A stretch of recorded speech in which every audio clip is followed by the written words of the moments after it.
Now, I'm 13 weeks pregnant. It's February 13th, 2010, Snowmageddon in Washington, D.C. You remember Snowmageddon? Okay, so they shut down the Pentagon. The whole city shut down. They're like, uh-oh, we need people to go into the Pentagon, one person per office, because if World War III breaks out today, we need somebody there. My husband and I volunteered to do that. One, because we lived inside the Beltway. Two, we didn't have kids. Three, we didn't have to drive far. There was just a lot of reasons. So I went in. World War III did not happen that day. I did watch Family Feud. And at the end of my shift, I went home. Tons of snow. I get to the stairs outside the building.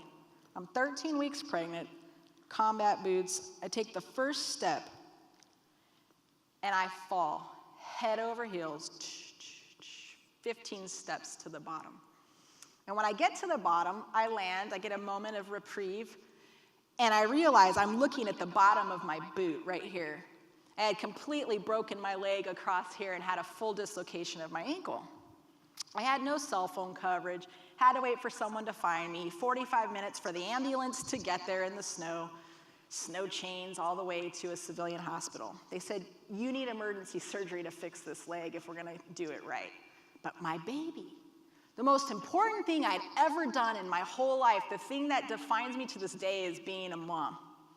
I was so scared. We had waited so long. I knew I was considered high risk already because of my age, and now I've got to have this surgery with my baby. What's going to happen? My husband finally shows up. They said, we got to give you an ultrasound to see how your baby's doing before this major surgery.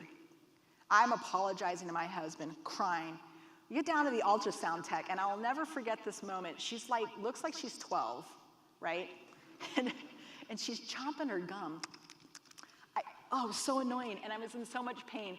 My husband gets there. I'm apologizing for messing our lives up. She's got the ultrasound thing going, and she finally puts her hand on my leg, and she says, sweetheart, it's okay. 2 strong heartbeats. Your twins are fine. My leg. My leg did not hurt at that time. I looked up at her, and I said, we're not having twins. She turns the screen towards me and my husband, who are very adept at reading radar. And so the joke in our house is that I fell down the stairs and the baby broke in half. So anyways, because of the surgery, et cetera, I was put on strict home bed rest for the next 8 weeks, because anytime I would stand and try to use crutches, I would start getting Braxton Hicks, and they didn't want that. So my mom flew in. I laid around, literally bedpan and sponge bath. That's okay. Well, at 21 weeks, unfortunately, I started contracting heavily. I was taken up to Walter Reed National Naval Medical Center, where they took a look at me and promptly brought in the chaplain, the social worker, the counselor, and the psychiatrist. You can imagine what they told me. You're 21 weeks, this isn't gonna work out. I am like, excuse me, this isn't gonna happen. This isn't gonna happen. This is the single most important thing I've ever done in my life. Look at all the things that I've been through. You can't tell me this. They said, you're in labor. I said, well, how many weeks do I need to make it to? They said, you're at 21, you need to make it to 28 for the kids to have a chance. And I'm like, well, then I'm gonna do that. They're like, no, you're not. They literally brought in people to try to medicate me because they thought I was like not, processing everything. So I could do an entire speech on what happened next. But to suffice it to say, I would stay in preterm labor for 54 days. I would be in a position called Trendelenburg, which is head down and feet up, not to TMI you guys, but just kind of holding the babies in by gravity. And I would contract from minor imperceptible ones all the way to major contractions every 3 to 12 minutes for 54 days. It is unheard of. I'm still friends with all the doctors and nurses. We get together every year. But it was one of the most extraordinary things that ever happened to me. It's the most extraordinary thing I've ever done. And I think it was one of the greatest gifts that ever happened to me, because I realized I was so much stronger than I had ever given myself credit for. And I honestly believe, and this is hard to say, that I love my children in a way I may not have had I not gone through this. And I learned something about resilience.